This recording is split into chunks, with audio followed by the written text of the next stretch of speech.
पंजाब में 14 मई को इंतखाबात होंगे।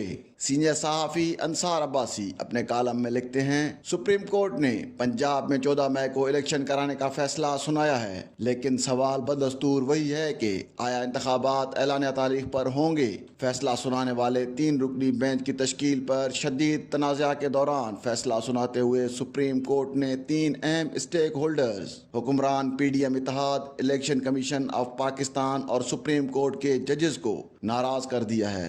तवक्का है कि इलेक्शन कमीशन का इजलास जल्द होगा, जिसमें सुप्रीम कोर्ट के फैसले पर गौर खोज किया जाएगा। इलेक्शन कमीशन आईनी और अदालत की मिसल एक इदारा है। 22 मार्च को किए गए फैसले में इलेक्शन कमीशन ने पंजाब और KP में इलेक्शन 8 अक्टूबर 2023 तक के लिए मुलतवी कर दिए थे। इलेक्शन कमीशन के फैसले को कालअदम करार देते हुए सुप्रीम कोर्ट ने उसे गैर आईनी, कानून और अख्तियार से बालातर करार दिया और उसे कालअदम करार देते हुए कहा कि इस फैसले का कोई कानूनी असर नहीं होगा। सुप्रीम कोर्ट ने करार दिया कि इलेक्शन कमीशन को आइन और ना ही कानून इस बात का अख्तियार देता है कि वो इलेक्शन के लिए आइन के आर्टिकल 224(2) में वाज़े करदा 90 दिन की शर्त से ज़्यादा की तारीख दे।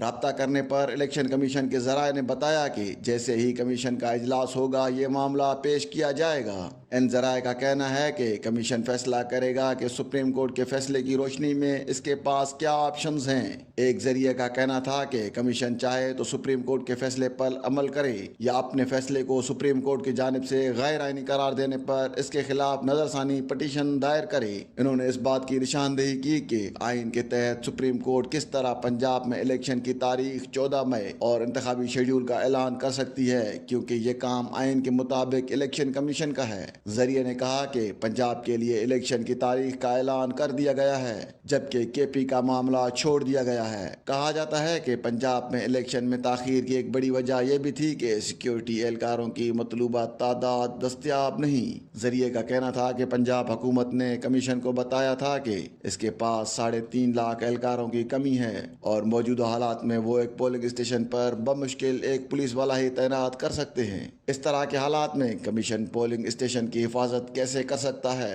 फौज को इलेक्शन ड्यूटी पर लगाने के हवाले से कमीशन को दिफाई हुक्काम ने बताया था कि वो अपनी हसास बुनियादी जिम्मेदारियों पर समझौता नहीं कर सकते और मुल्क व कौम के दिफा के दहशतगर्दी का मुकाबला करने वाले फौजियों को इलेक्शन ड्यूटीज पर नहीं लगा सकते। इलेक्शन कमीशन के जरिए ने सवाल किया कि क्या अब दिफाई हुक्काम फौजियों को इलेक्शन ड्यूटीज पर लगाने के लिए आमादा हो जाएंगे। सुप्रीम कोर्ट के फैसले के फौरन बाद इत्तेहादी हुकूमत ने काबीना का इजलास मुनक्कद किया और सुप्रीम कोर्ट के फैसले को मुस्तरद कर दिया। हुकूमत अगरचे सियासी सतह पर यह कह सकती है कि वो सुप्रीम कोर्ट के फैसले को मुस्तरद करती है, लेकिन आईनी तौर पर इसका फ़र्ज है कि वो फैसले पर अमल करे या नज़रसानी पटिशन दायर करे। ऑप्शंस पर गौर के हवाले से काबीना ने मुबैना तौर पर कानूनी माहिरीन से कहा है कि वो इस सूरत हाल के पेश नज़र क्या आईनी और कानूनी रास्ता दस्तयाब हैं ताकि पंजाब में 14 मई इलेक्शन से गुरेज किया जा सके। PDM के पार्लियामानी रहनुमाओं का इजलास भी होने वाला है, जो मुस्तकबिल की सियासी और कानूनी हिकमत अमली पर गौर करेंगे। सुप्रीम कोर्ट के ताज़ा तरीन फैसले में सुप्रीम कोर्ट के अपने अंदर जारी खलीज को भी दूर करने की कोशिश की गई है और इख्तलाफी जजेस के अख्तियार करदा मौक़िफ़ को मुस्तरद किया गया है। फैसले में कहा गया है कि हमारी तवज्जो कुछ ऐसे मामलात की जानिब मबजूल हुई है जो इस अदालत से मुतल्लिक है।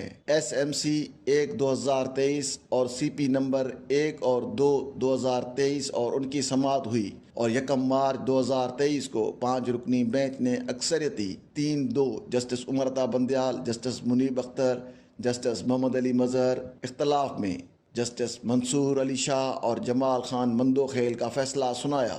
बलखसूस हमारी तवज्जो अक़लियती 2 फाजिल जजेस की जानिब से पेश करदा मुफस्सिल वजूहात जारी करदा 27 मार्च 2023 की जानिब गई, जिसमें यह मौक़िफ़ अख्तियार किया गया था कि मज़कूरा मामलात का फैसला और उन्हें मुस्तरद किया जा चुका 3-4 की अक्सरियत से हो चुका।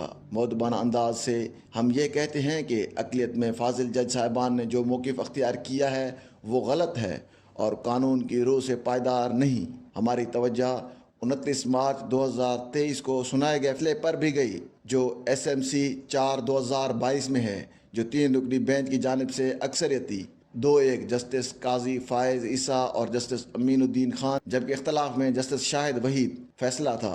موجودہ معاملے کی سماعت اور اس بینچ کا فیصلہ مذکورہ بالا اکثریتی فیصلے میں پیش کردہ مشاہدات سے مکمل طور پر متاثر نہیں ہوتا۔ اب وقت ہی بتائے گا کہ سپریم کورٹ کے اختلاف رکھنے والے ججز سپریم کورٹ کے اس فیصلے پر کس رد عمل کا اظہار کرتے ہیں۔